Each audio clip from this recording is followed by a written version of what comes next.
Como la muerte propia es inaccesible, digamos, solamente se puede tener la muerte del otro, digamos, ¿no? Y yo creo que la pérdida de la ritualidad de la muerte, no hay justamente esa alteridad que significa la muerte, porque se pierde el ritual, porque en las grandes ciudades o en las ciudades, las zonas urbanas, como indicaba Carolina, yo lo tengo como dato con lo que fue hace un tiempo la muerte de mi madre.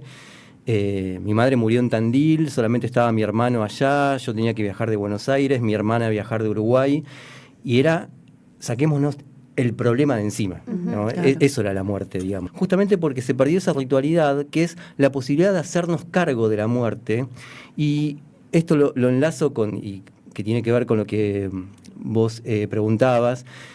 También hace unos años me pasó. Había hecho un viaje al norte, alquilé un auto en Salta y en el auto nos fuimos para los pueblitos de más del norte, la Quebrada Humahuaca y eso. En el trayecto nos encontramos con un ritual donde todo un pueblo había muerto, en unos pueblitos de ahí había muerto alguien del pueblo, todo un pueblo trasladando un cajón por el medio de la ruta. Y no había forma de pasar y uno tenía que estar a paso de hombre en el auto, respetando ese ritual, donde durante una hora íbamos como atrás del ritual de llevar el cajón por todo el pueblo. A mí me pareció algo magnífico, porque es algo que en las grandes ciudades perdimos. Sí, totalmente. Yo creo que además hay otra cuestión, que es que el espacio, ¿no?, que tiene esto de ver la muerte del otro, te permite también examinar la muerte en tanto algo que uno no va a poder vivir nunca, ¿no? Porque uno no puede imaginar, uno puede ver a alguien internado y después decir, bueno, estuve yo internado. Hay un montón de experiencias que uno puede tener, pero la experiencia de la muerte no la podemos tener. No hay manera. O sea, hasta que no suceda, ¿no?, es algo que nos es desconocido. Entonces, es como una posibilidad que está todo el tiempo latente, pero en el momento que se hace posible ya no es, ya no somos, ¿no? Entonces eso también es algo que ayuda en algún punto, como bien decías, a poder pensarnos, ¿no? O sea, ¿por qué es importante tener esos espacios? Justamente porque nos permiten pensarnos, porque el otro ya no está. No sabemos qué pasó con el otro, ¿no? Pero nos permiten sí pensarnos a través de eso. Y el recuerdo del otro, en algún punto, también es algo que ayuda a mantener viva la historia que nos pertenece como individuos, ¿no? O sea, no solamente como individuos, a nivel comunidad también, ¿no? Como tradición. 22:11 en toda la República Argentina suena Los Jóvenes Pordioseros. Cuando me muera, hoy vamos a hablar de la muerte. La otra vez, ustedes saben que yo tengo una hija de 3 años y medio. Es un momento en el que uno es un capo para su hija, Claro. porque después en 5 o 6 años sos el tarado más grande del mundo, pero ahora tengo un montón de mundos para traerle, para explicarle, para contarle. Y le estaba contando sobre las plantas. Entonces le empecé a mostrar los olores de las plantas, los colores de las plantas, y en un momento se enganchó con las plantas, empezó a tirar hojitas y le dije, guarda, porque si le sacás muchas hojitas, las plantas se van a morir. Y Mayra me dijo, ¿qué es morir? Y obviamente que tiene 3 años y medio, no le pensaba dar ninguna respuesta coherente en ese momento, pero me quedé helado pensando en cuál va a ser mi primera expresión sobre la muerte hacia mi hija. ¡Wow! ¡Qué presión en los hombros! Y entonces, gracias a la mágica tutela de nuestro productor, Sebastián Furlón, decidimos armar una mesa sobre expertos en la muerte. Me encanta. ¿Qué me decide el Huerto? Y sí, venía rondando mucho el tema y creo que es momento de abordarlo con la mayor seriedad posible. Totalmente. Para eso trajimos de invitado a Esteban Di Paola, que es doctor en Ciencias Sociales de la UBA, investigador del CONICET y profesor en posgrado en la UBA y que se especializa en filosofía también. ¿Cómo estás, Esteban? Bienvenido. ¿Qué tal? Buenas noches, gracias por la invitación. Por favor, también está Carolina Sacrasek, que es creadora de Artemont, una cuenta y un podcast que habla de la muerte de manera abierta, natural y sin temor, y está muy buena, después la chivateamos bien. Hola Carolina, ¿cómo estás? Muy buenas noches, muy bien, gracias. Y también Alejandra Pérez, que está estudiando la licenciatura en filosofía, haciendo su tesis sobre la fenomenología de Heidegger. ¿Cómo estás, Alejandra? ¿Qué tal? Buenas noches, muchas gracias por la invitación. Muy bien. Bueno, vamos a arrancar con una pregunta muy fácil. ¿Qué es la muerte? Y quien quiere, levanta la mano y nos responde. Puede responder cualquiera. Cualquiera. Sí. Porque a todos nos va a tocar, ¿no? Bien. Sí. Sí. Bueno, a ver, me encantaría escuchar igual a los filósofos de hablar de esto, No te pero- achiques desde tu disciplina científica de la comunicación social. Del podcast. Vamos. Sí. No, a ver, es una discusión justamente filosófica, ética, médica, no hay como una respuesta, pero la básica es el fin de la vida. No hablamos mucho de la muerte igual en la sociedad, ¿no? Para nada. No, de hecho para eso creamos el podcast, porque es un tema sumamente tabú. Entonces por eso también es que no hay una definición concreta. No sé si tiene que haberla tampoco, pero sí es el final de la vida, ¿no? Bien. Esteban, ¿qué es la muerte, sobre todo en nuestra cultura, en esta Argentina? Sí, quizás lo pensaría más en el marco, digamos, de una lengua filosófica, y creo que la muerte es una pregunta, o la gran pregunta que tenemos, porque es una pregunta siempre abierta, ¿no? Vos comenzabas recién con la pregunta de tu nena, y todos los que somos padres o madres pasamos por ese momento en donde se acerca un hijo, una hija, y nos pregunta, que es una pregunta seria, que no sabemos cómo responder en el momento, porque estamos ante un niño o una niña de 5 o 6 años, que es: papá, ¿vos te vas a morir? ¿No? Y llega ese momento de la pregunta. Bambi. Yo me acuerdo cuando mi nene hoy tiene 11 años, pero cuando me la preguntó, yo estaba, no sé, haciendo una ensalada en ese momento, porque te la preguntan en un momento en donde vos estás totalmente en otra cosa. Y mi respuesta fue lo típico que se puede decir en ese momento, es, bueno, sí, pero falta un montón, lo que fuere. Pero yo noté en ese momento los ojos brillosos en él, ¿no? Y ahí me parece que es donde empieza la pregunta, también en esa subjetividad de niño, que es el reconocimiento de la finitud, ¿no? Reconocer que somos finitos es un problema. Es un problema para la existencia se va a terminar en algún momento, y entonces ahí es la muerte abriendo una cantidad de preguntas que son ilimitadas, por no decir infinitas, pero en principio son ilimitadas, donde nos abren todo un panorama, que ese panorama, de algún modo, se llama lo que vamos a vivir, digamos, ¿no? Vivir en esas preguntas, que es la pregunta por qué somos finitos, en definitiva. Bien, y hay distintas formas de pensar la muerte. Digo, nosotros estamos atravesados por una existencia occidental capitalista también, ¿no? Que tiene una mirada sobre la muerte y sobre la finitud de la muerte. Una de esas miradas es también la que trae Heidegger, que es el filósofo en el cual estás estudiando, que habla de la fenomenología. ¿Qué piensa Heidegger sobre la muerte? Bueno, un poco lo que traía el compañero acá, me parece importante, ¿no? Porque surge esta pregunta de qué es la muerte, ya sea porque vemos morir a otros o porque, bueno, sencillamente en determinado momento de nuestra existencia tomamos noción de que nos vamos a morir. Entonces, en ese momento ocurre algo que es, ok, se nos va a morir alguien, pero también nosotros vamos a morir. Heidegger lo que plantea es, en algún punto que es bastante lógico, es, bueno, todos sabemos que nos vamos a morir y sin embargo continuamos haciendo lo que estamos haciendo, ¿no? Vivimos en una cotidianidad, perdidos en el uno, ¿no? Se hace lo que hay que hacer, seguimos yendo a trabajar, seguimos saliendo, seguimos divirtiéndonos, y sin embargo tenemos esta certeza, ¿no? De que nos vamos a morir, y que además esa certeza está dotada de una inminencia, ¿no? De algo que va a suceder, que no sabemos cuándo puede ser. Puede ser mañana, puede ser el mes que viene, ¿no? O sea, es algo que tampoco sabemos cuándo va a suceder. Entonces, lo que hace Heidegger es entender la muerte a partir del fenómeno de la muerte. Por eso es una fenomenología, ¿no? Va a partir de este fenómeno de la existencia para pensar qué implica esta finitud, como decía el compañero acá, qué implica esta finitud para nosotros, cómo podemos pensar esa reconfiguración que hace en nuestra vida el hecho de ser finitos, ¿no? A pesar de que en la cotidianidad estamos perdidos, ¿no? En esta carrera del trabajo, de la vida cotidiana, de las cosas que nos apresan, ¿no? Sin embargo, hay un momento, y yo creo que tiene que ver con esta pregunta que te hacía tu hija, ¿no? Que también nosotros nos las hacemos en algún momento solos, ¿no? O sea, nos ocurre que tenemos ese momento donde decimos, che, ¿qué estoy haciendo? ¿Qué voy a hacer con mi vida? ¿Qué voy a hacer con estas decisiones? ¿Qué voy a hacer con este problema que tengo? Y tenemos esa angustia, que también es una angustia que aparece como la falta de posibilidades, ¿no? Como una angustia existencial profunda, que Heidegger desarrolla, ¿no? que implica esta falta de posibilidades. La vida se quedó sin posibilidades en esa angustia que no dice nada, pero que oprime, ¿no? ¿Y desde dónde nos oprime? Nos hace un llamado para poder pensarnos desde otro lugar, para poder pensarnos en la finitud que tenemos y reevaluar todas esas opciones de vida y decir, ¿qué estoy haciendo con esto, no? Muchos dicen que, hablábamos antes de entrar con Carolina respecto de esto, que sucede que, bueno, uno llega al final de la vida y ahí se pregunta, ¿qué hice, no? Con mi vida, ¿qué pude hacer?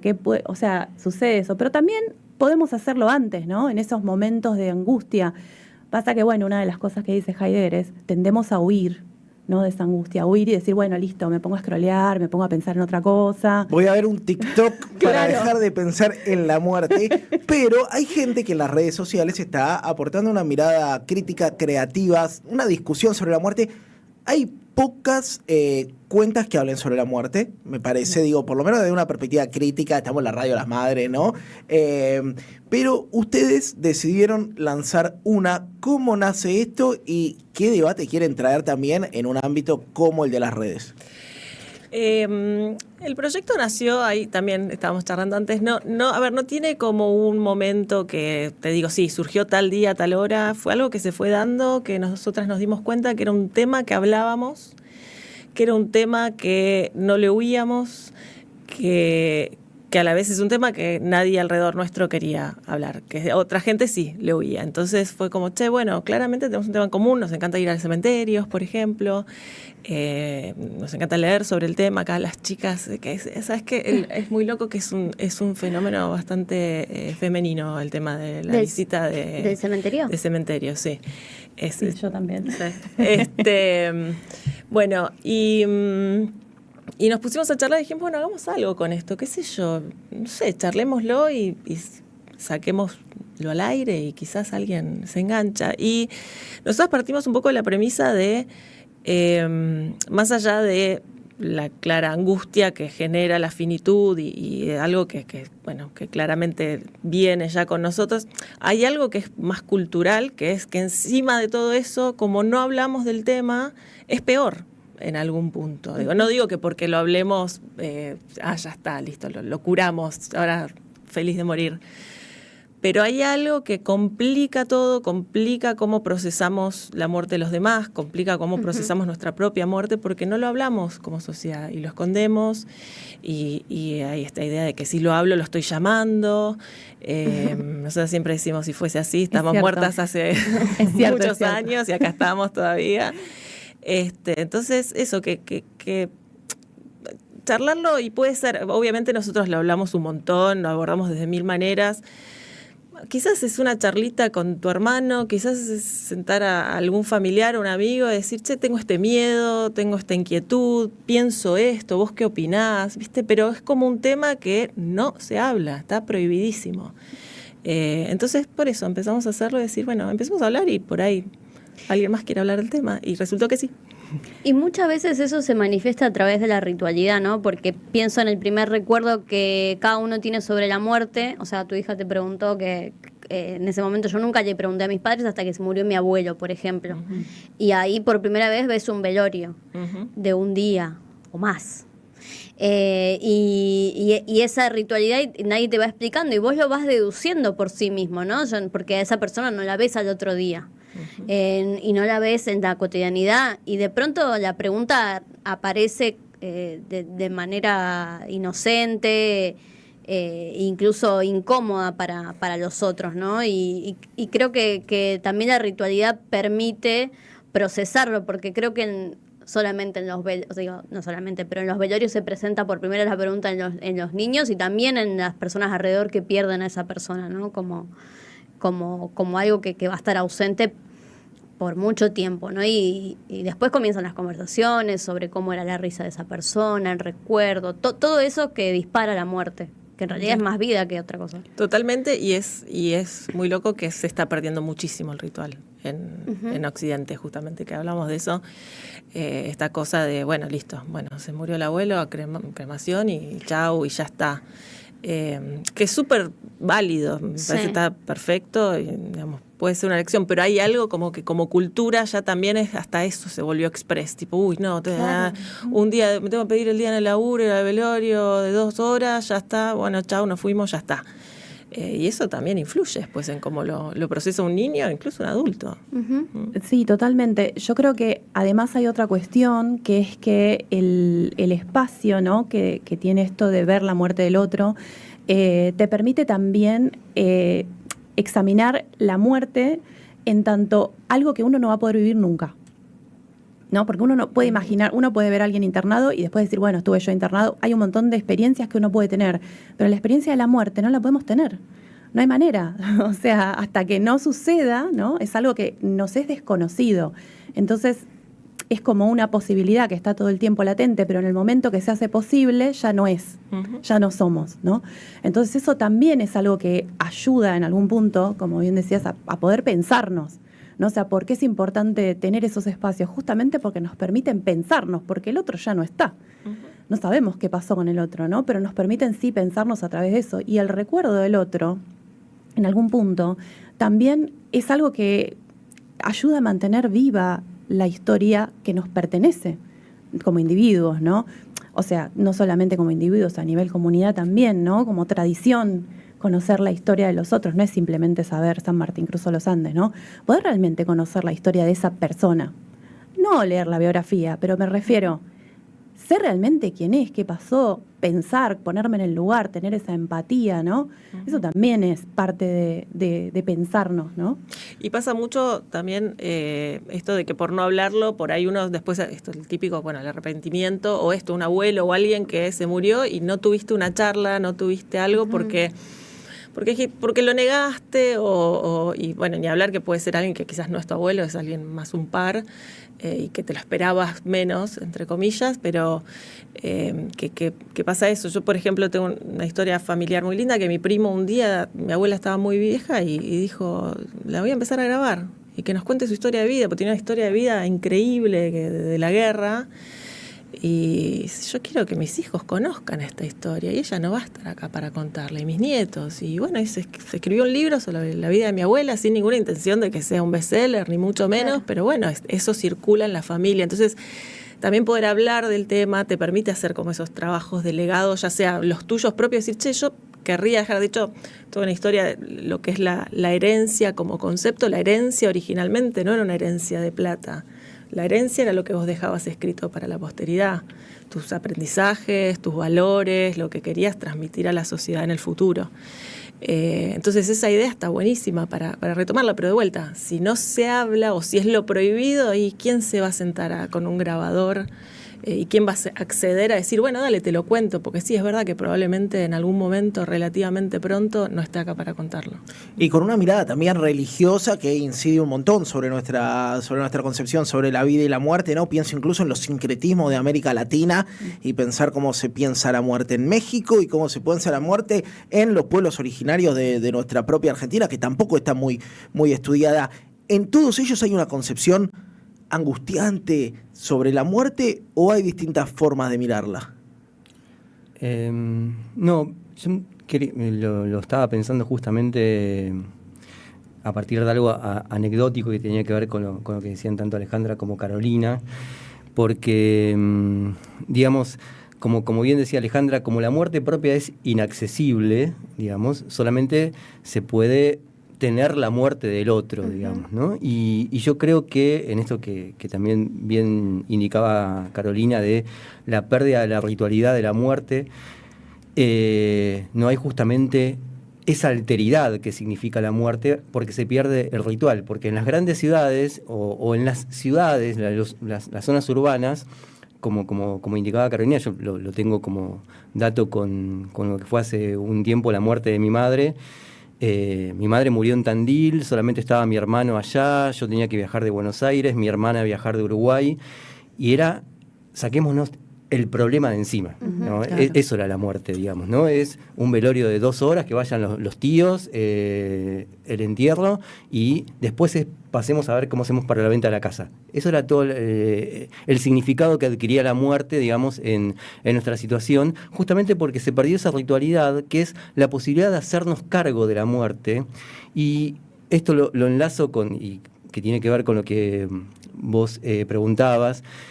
También hace unos años me pasó, había hecho un viaje al norte, alquilé un auto en Salta, y en el auto nos fuimos para los pueblitos de más del norte, la Quebrada Humahuaca y eso. En el trayecto nos encontramos con un ritual donde todo un pueblo había muerto, en unos pueblitos de ahí había muerto alguien del pueblo, todo un pueblo trasladando un cajón por el medio de la ruta. Uh-huh. Y no había forma de pasar, y uno tenía que estar a paso de hombre en el auto, respetando ese ritual, donde durante 1 hora íbamos como atrás del ritual de llevar el cajón por todo el pueblo. A mí me pareció algo magnífico, porque es algo que en las grandes ciudades perdimos. Y ahí, siendo digamos, el mismo país, pero una cultura de pueblos originarios, en el norte argentino, hay una concepción de la muerte donde todavía el registro de la muerte como un registro de a partir del otro es algo que también nos pasa a todos, un registro colectivo de la muerte, un registro de unidad social de la muerte, digamos, de comunión. Me parece como algo increíble, digamos, para algo que perdimos aquí, ¿no? En ese sentido, es algo paradójico, ¿no? Perdimos la posibilidad de vivir la muerte en las grandes ciudades, ¿no? Que es algo que ya está perdido para mí en nuestra vida social urbana, digamos. 11 3200 0530, ahí nos están llegando un montón de mensajes. Mándanos tu aporte, que estás pensando sobre la muerte. Belu. Sí, trayendo un poco también las experiencias personales, cuando uno, por ejemplo, una persona que está en su última etapa de una enfermedad muy difícil, también se viven procesos distintos, ¿no? En cada integrante de la familia. Planificar la muerte es un desafío también, ¿no? Sobre todo porque tiene que ver con los cuidados paliativos, con involucrar a personas, digamos, a efectores de la salud, y todo eso también lo van asimilando cada cual por su parte, ¿no? Hay personas que lo asimilan obviamente mucho más rápido y son más resolutivas con esta dinámica express, y otras personas que deciden negarlo. ¿Cómo, no sé, cada uno de ustedes ve también esas diferencias que existen en la asimilación de la muerte y el memento mori, ¿no? La situación de que te vas a morir, o en realidad otro se va a morir y vos tenés que quedarte o con las costas de eso o con la angustia, ¿no? Que también es el peso de eso. Nosotras trabajamos mucho el tema de la planificación. De hecho, es una de las cosas que es como nuestros objetivos en algún punto, que la gente planifique un poco más. Entiendo que vos preguntás más quizás, bueno, ¿qué pasa con la muerte del otro, no? Sí. Bueno, se está muriendo un padre, no sé, un familiar o alguien cercano en el que tengo que tomar ciertas decisiones. Y bueno, eso es muy difícil y eso es muy personal. Es, como decís, es sumamente personal y creo que no hay forma de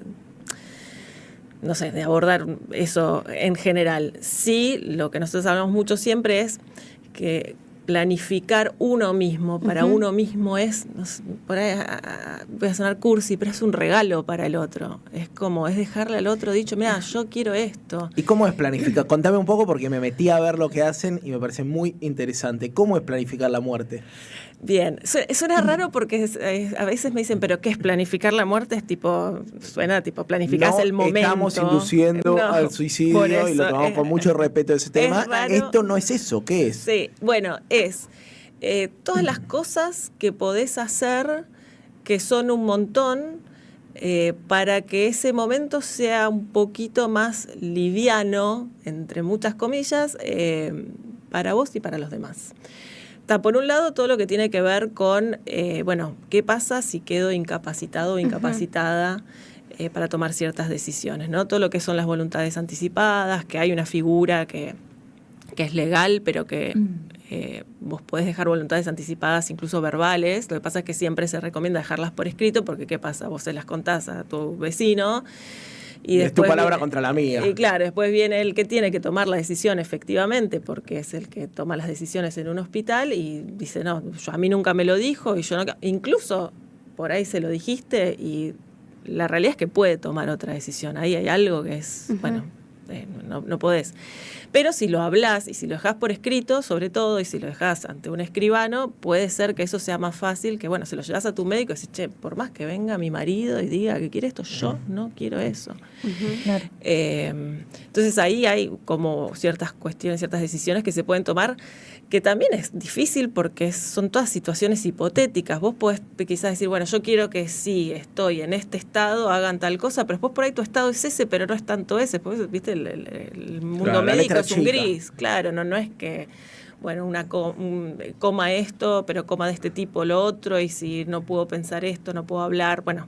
Y nada. también se puede poner en riesgo el efector de salud, ¿no? Si hace algo que está indebido, que Sí. Sí, ahí ya entra, bueno, todo el mundo que se está dando bastante la conversación este último tiempo con el tema de la eutanasia que se aprobó en Uruguay, que la verdad que no estoy tan informada como para hablar de eso, pero digamos, uno de los grandes temas de la eutanasia es la responsabilidad de la persona que la lleva a cabo.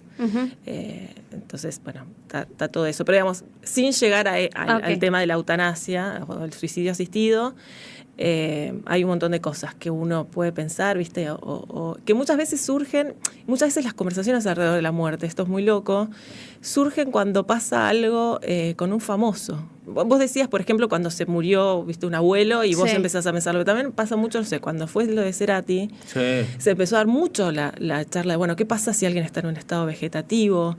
¿Qué quisiera yo que hagan? Y, a ver, más allá de que es terrible, está bueno que, bueno, por lo menos genere esa charla y que se empiece a hablar y que uno diga, bueno, empiece a reflexionar sobre qué querría, pero que después también tome, si es que puede, porque también por ahí no sabés. Hay muchas cosas que yo hasta el día de hoy que planifico bastante y tengo bastante armado lo que quiero, hay 2 o 3 preguntas que no las sé. No, claro, y son tipo, ¿sabes qué? Que decida el que tenga que decir, porque yo no tengo idea. Que le queden los hombros al que tenga que pagar el velorio. Después vamos a hablar qué presupuesto que es morirse, vieja, qué yugo que le está dejando al que viene detrás. Se te muere alguien y lo primero que te duele es el bolsillo, por más que lo ames, todo lo que quieras. Estamos pasadísimos. Vamos a hacer una tanda muy breve, se quedan un ratito más. Sí. Vamos a hablar sobre lo caro que está morirse, vamos a hablar sobre los duelos, vamos a hablar sobre si puede haber una educación para la muerte. Bueno, dale, vamos a una tanda muy cortita y seguimos con esto que es Y si sale bien, el programa del grito en la radio de las madres. 22:40 en toda la República Argentina. Seguimos acá muertos de ganas de hablar de la muerte. 11 3200 0530. Y estamos diciendo qué muerto que te caes si te cae un muerto, ¿no? Básicamente porque está carísimo morirse. ¿Qué dato tenés ahí, Belú? Bueno, le pregunté a ChatGPT. Sí, a ver si está bien ChatGPT. Dice, un servicio básico de velorio y sepelio puede costar entre 550.000 y un palo. Y el más completo de todos, 2 palos o 2 más. palos, pero que viene Chayanne a cantar. Sanguchito de miga triple bueno, te pido. Che, ¿qué pasa? Me quedé también con la duda de qué pasa con los rituales de muerte, que digo, se empieza a pensar en la cremación, se empieza a pensar incluso, digo, los ricos vuelven a discutir el tema de la criogénesis. Walt Disney tenía razón. ¿Qué pasa también con la discusión de la vida eterna? Porque está presente dentro de los aceleracionistas milmillonarios que nos gobiernan. ¿Voy yo? Sí, no, todo lo que es el transhumanismo está en boga. ¿Y qué proponen? Básicamente la vida eterna, de no morir. Trampa. Sí, de distintas maneras, ¿no? El ideal es, bueno, seguir siendo la persona que sos para siempre, no envejecer o envejecer muy lentamente. Y si no, bueno, como yo le digo la onda Futurama, ¿no? Que queda tu cerebro, pero quizás te queda otro cuerpo, sos un robot, o incluso queda tu cerebro subido a una nube, digamos, y vos sos un bot, un chatbot. pero con tu cerebro. Qué castigo, imbancable al resto de la humanidad encima. Jair GPT, No, me imagínate. muero, ¿no? No, es como el tremendo. cuento de Borges, ¿viste? El cuento de Sí. Borges de los inmortales, en Sí. donde al final son unas criaturas nefastas y asquerosas que Claro. se maldicen el día en que optaron por la vida eterna. Pero esto ya existe, o sea, hay gente frisada en el mundo. No así Walt Disney. No, Lamento. Walt Disney no va a volver. No, ¿sabes qué? No, Ay, es algo que investigamos mucho porque es Sí. un mito urbano de nuestra infancia. ¿Qué? Sí, ¿No claro. está congelado Walt Disney? No, está cremado, No. lo cremaron. No. No. Encima lo creo. No, esperá, si hay chicos escuchando este Nos programa, vamos traumados, Walt Disney perdón. está vivo. Nuestros Walt Disney niños está internos vivo y se van Papá traumados. Noel existe. Esperá, conté este chisme. Que lo prendieron fuego, todo lo que no quería el viejo. Nadie te da bola después. No sé, a ver, no sé, no conozco a la familia Disney, Sí. pero el consenso es que en realidad eso fue como un mito, que él alguna vez quizás mencionó algo y que quedó como mito, pero no, de hecho en ese momento no existía esa tecnología. Ahora sí existe. Pucha, y hizo hay un gente. imperio y no pudo. Sí. Che, ¿y qué pasa entonces también en torno a las representaciones de la muerte más actuales? En este momento, ¿qué empieza a pensarse hoy en torno a la muerte?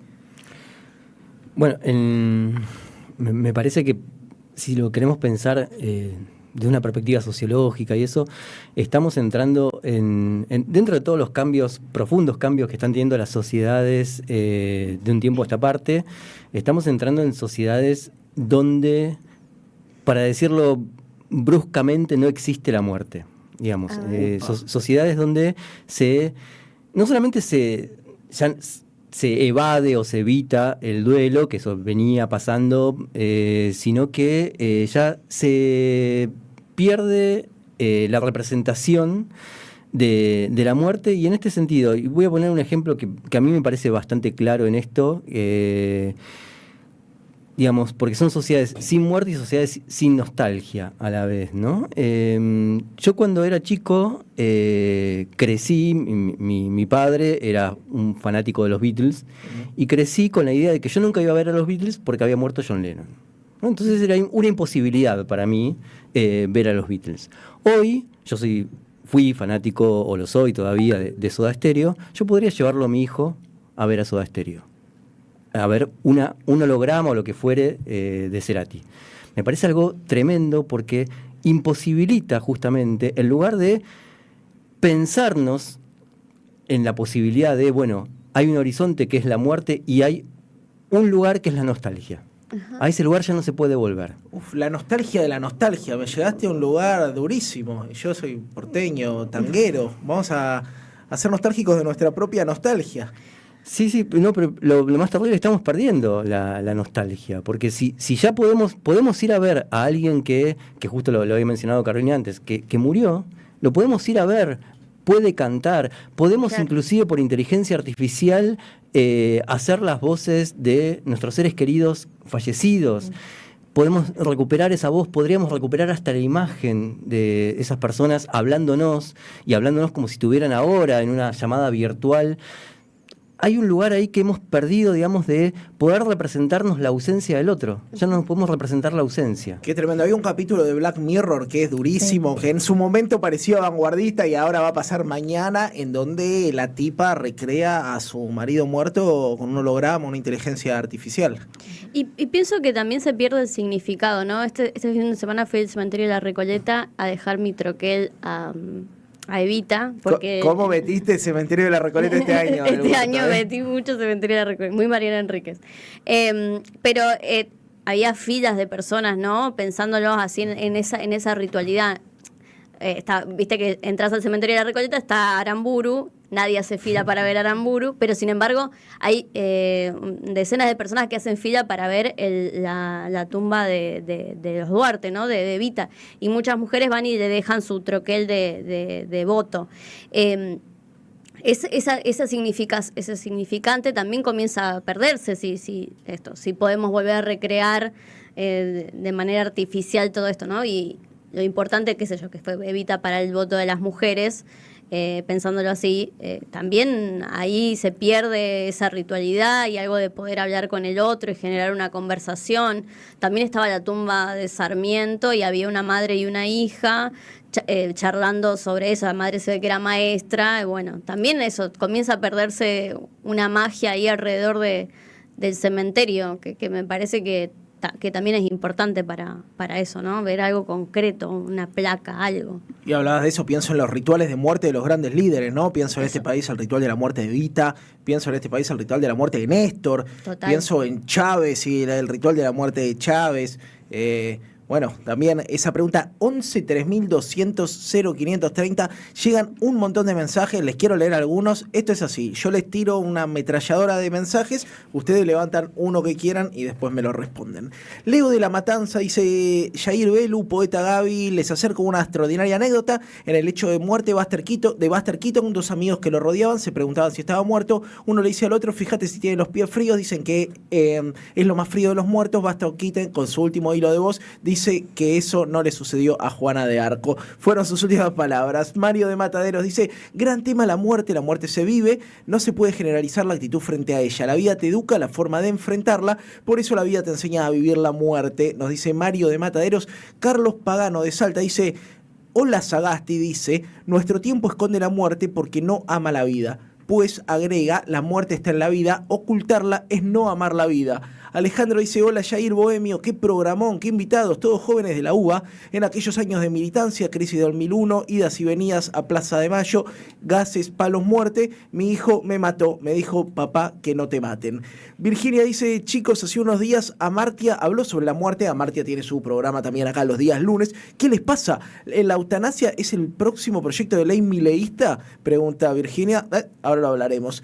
Cuando era chico, mi abuela solía decirme que después de la muerte vendría a tirarme piedras durante la noche, dice Osvaldo. Nunca vino, aclara. La filosofía solo plantea el tema de la muerte, pero el que lo aborda desde el mito es la religión, aunque no de manera definitiva. También lo hace en aquellas cuestiones de la vida individual y social en las que no tenemos respuesta. Nos dice Jorge de Ramos.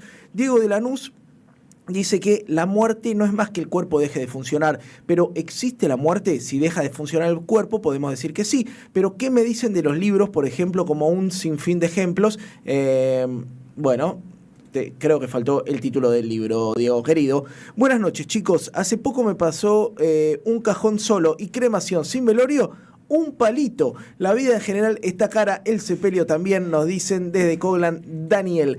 Diego de Corrientes, siempre presente, dice: hablar de la muerte necesitan 1000 horas. ¿Van a hablar de San la Muerte? De Iku, Yoruba, de Supay, Quechua, de Pillán, Huefeques, Ingen, Mapuches. Digo todo esto con Heidegger, pero somos multiculturales y la verdad es que la occidentalidad aburre un poco. Perdón, pero soy re sudaca, aguante el grito, el único programa de culto con actualidad.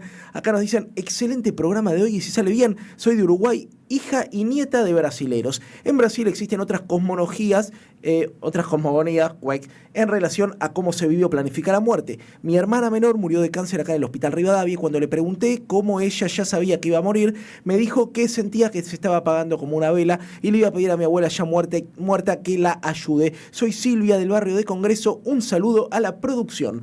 2 más les leo y después cada uno retoma el que quiere. Rubén Lubovich. Hola, Yair, ¿qué temita el de la muerte? Para mi ego existe algo más letal que la muerte, el olvido. Uno se hace la imagen de la posteridad y sin embargo el olvido con el paso del tiempo termina matando a la memoria, termina matándonos. Esa es la clave de mi miedo a la muerte. Desde Loma Hermoso, un abrazo de Rubén. Me mataste, Rubén, con esa. Estoy en una parecida. Y última, Claudia de Marcos Paz dice: hola, Yair y equipo. En estos días llega demasiado seguido el tema de los suicidios adolescentes, doloroso tema. Por si quieren compartir alguna idea, sí, no vamos a hablar del tema. Hay protocolos para charlar un poquito de suicidio en medios de comunicación. Así que 11 3200 0530, un montón de mensajes que todavía quedan afuera. ¿Qué nos dicen de lo que llega?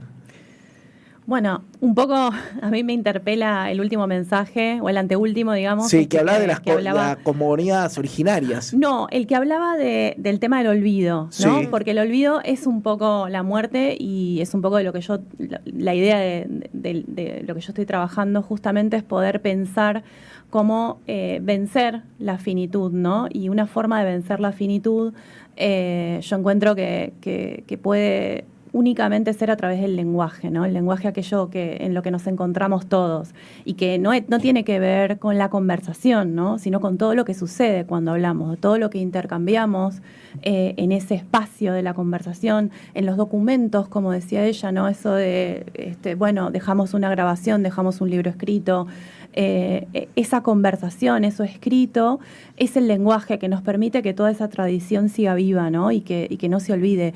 Pero para eso también tiene que haber una elección, ¿no? Que es un poco también lo que trae Heidegger, el tema de la elección. Es necesario que elijamos poder ser esa persona que quiere saber, que quiere tener conciencia de esa tradición, quiere tener conciencia de esa historia, tanto la personal como la comunitaria, ¿no? No da lo mismo. No da lo mismo ser argentino, no da lo mismo saber cómo funciona el cementerio acá o por qué, que quizás él nos puede explicar un poco más, muy interesante, por qué, por ejemplo, los cementerios tienen arquitecturas distintas. Vos vas a un cementerio en Santiago del Estero y son todas como casitas, pero casitas. Y vas al norte y tienen como unos espacios para poner velas o unas cosas que se iluminan. Es más, tienen como unas latas que tienen un agujerito como para que se vea desde lejos. O sea, son todas características particulares, arquitectónicas de los rituales, ¿no? De cada lugar. Eso es la historia. Poder conocer eso, poder ponerle palabras a eso, es parte de quiénes somos. Entonces, un poco apoyo el tema de la nostalgia, ¿no? Y de poder hacer esa elección, ¿no? Que es personal, pero es una forma de resistir, ¿no? Abrir espacios. Este espacio es resistencia también. Esteban, Carolina.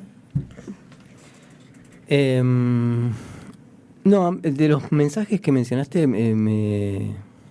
digamos, me pareció que sobresalió al menos para mí.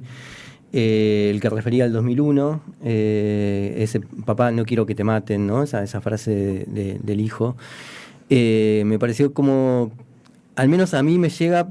Yo en el 2001 tenía 23 años, estuve por acá por la Avenida de Mayo en esos días, pero también yo nací en la dictadura y por la militancia de mis padres también tenía como ese lugar de el temor, digamos, de que bueno, iba a decir justo que desaparezcan, pero sí, el temor, digamos, de ahí, de que ya no estén más, tanto mi padre como mi madre, que los dos militaban.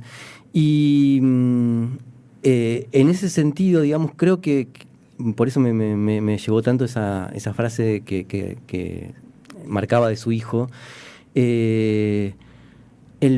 El padre o la madre, digamos, es una protección ahí, digamos, ¿no? Entonces, es imposible, por eso yo hoy lo planteaba al inicio como el reconocimiento de la finitud por un hijo cuando pregunta al padre o a la madre, vos te vas a morir, pero también yo no me puedo quedar solo, ¿no? Y la muerte, en algún punto, cuando uno la enfrenta después de grande, cuando su padre, su madre, si uno tiene la suerte de que sea así, muere cuando uno ya es grande, la muerte significa me estoy quedando solo igual, ¿no? A cualquiera que se le ha muerto un familiar muy cercano, un padre o una madre, la sensación es me quedo solo. Aunque tenga uno 40 años, 50 años, es como volver a recuperar esa imagen de niño ahí. Por eso me llevó mucho esa frase. Wow, interesante. ¿Caro? Yo brevemente retomar el tema del precio que alguien también ahí comentaba, sí, de que morir está caro. A ver, sí, es verdad, absolutamente. Pero también hay algo de lo estándar, así como decíamos que está todo muy express, está todo muy estandarizado también. Entonces es como, bueno, si sale 2 palos el premium, pero el premium de lo que te venden que tiene que ser un velorio y probablemente los últimos 5 velorios a los que fuiste fueron más o menos iguales porque te dicen que es así, que están los sandwichitos de miga, digamos que bueno, que hay un momento que está bien, pero hay algo donde se pierde muchas veces también lo personalizado de la persona y se olvida de cómo era esa persona. Vos decías, bueno, Chayanne, por ahí es más caro Chayanne, pero no sé, si era una persona que le gusta tal música o que le gusta, o que por ahí era vegano y ponen sandwichitos de migas, ¿me entendés? Es como hay algo ahí que se pierde. Y en ese hacerlo más personalizado también se puede abaratar costos.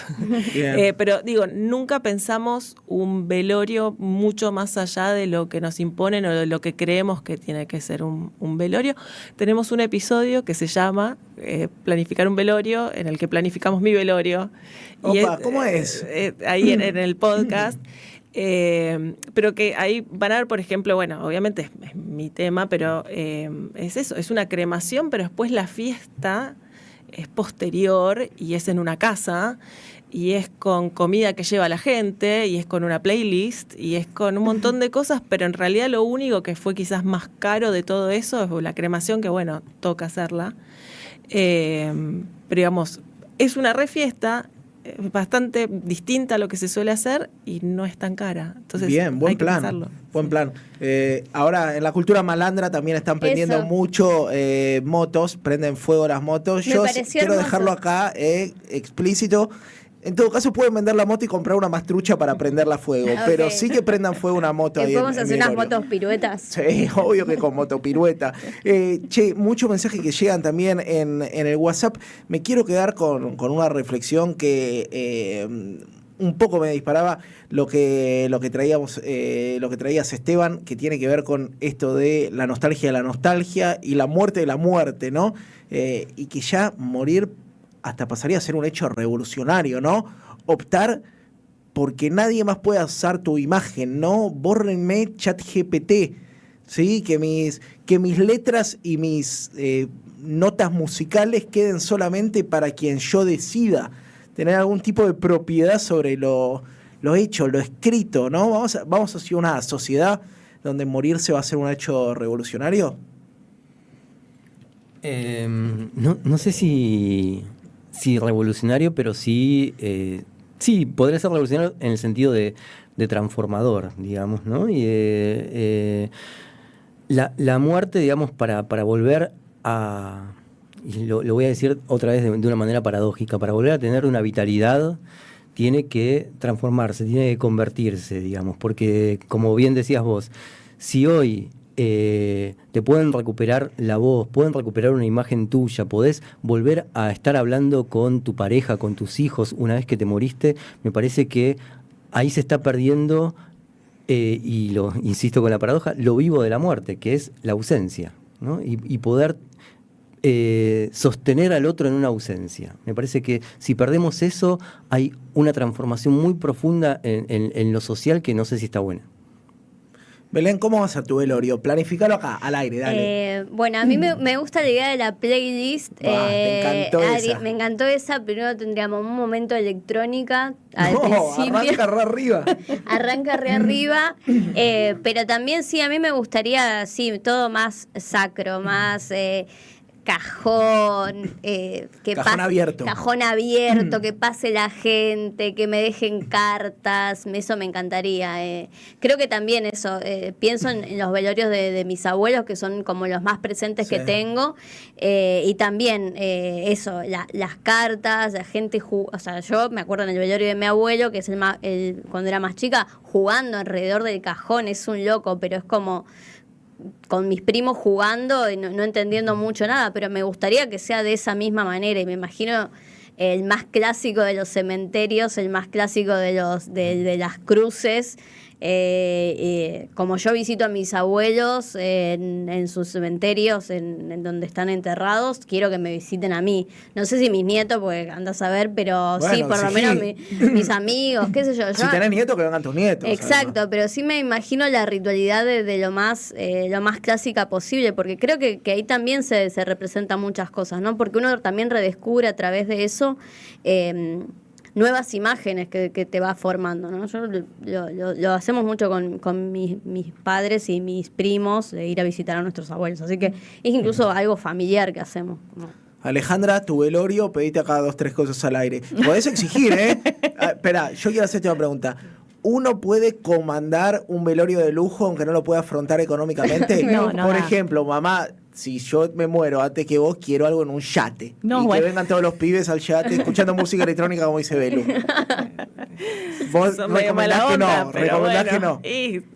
Y si es tu última voluntad, además hay como un peso en la espalda de hacerle caso. Absolutamente. Pero si dejas la cajita de seguridad, dejas Sí, la clave, buah. la caja de Claro. seguridad, decís, ahí está. Sí, sí, la tengo plata. punto. tengo sueños más grandes que la cuenta que permite el laburo de periodista. Pero perdón, Alejandra, te No. interrumpí. Yo justamente la semana pasada o la anterior descubro a través de leer unas cartas siempre de chusmeríos filosóficos de Dilthey, encuentro que había ido a a escuchar a Brahms, a escuchar un concierto de Brahms, el Requiem de Brahms. Y dije, a ver, lo voy a escuchar porque nunca lo escuché. Me quedé fascinada, larguísimo, 1h20. Y dije, el día que me muera, quiero que todos escuchen el concierto. 1h20 escuchando el concierto de Brahms, el Requiem de Brahms. No te mueras nunca, dice tu familia. Claro. Dije, ahí van a empezar a valorar más mi vida si saben eso. Claro, hay que cuidarla. Sí. Así que sí, era el... Bien, el Requiem de Brahms, tomen nota. Esteban, ¿algún pedido para la posteridad? No, la verdad que no pensé mucho en mi muerte ni cómo planificarla, o cómo planificar cómo sería lo que se tuviera que hacer una vez que ya no estoy aquí, pero no. Que no usen un holograma tuyo cantando eso seguro que no. Luis Miguel, ¿no? Eso seguro que no. Supongo que con una cremación, y sí, por ahí que hay un pueblito que a mí me gusta mucho, que es Maimará, y en el norte de Jujuy. Por ahí que las cenizas estén volando por ahí. Bien, buen pedido. Por favor, yo lo que pido es que no usen mi imagen para decir cosas que yo no hubiera dicho en vida. Viste, ya es lo peor, volver de la muerte siendo gorila. Chao, la condena en vida. Che, programón este. Si yo no lo condujera, me gustaría escucharlo, nada más y nada menos. Quiero agradecerle a nuestros invitados del día de hoy, Esteban Di Paola, que es doctor en Ciencias Sociales de la UBA, investigador del CONICET, también profe de filosofía, a Caro Sakrasek, que es muy bien, que es creadora de Antemort. Recomendame cómo sigo la página. En Instagram es @ante.mort y estamos en Spotify y en YouTube como Antemort. El Instagram está buenísimo, de hecho hoy les afanamos despiadadamente un posteo, pero como era para promocionar este programa no nos dio mucha culpa. Alejandra Pérez, tesista de grado de la licenciatura en Filosofía y Letra de la UBA, una investigadora sobre el tema de la muerte en Heidegger. Muchas gracias.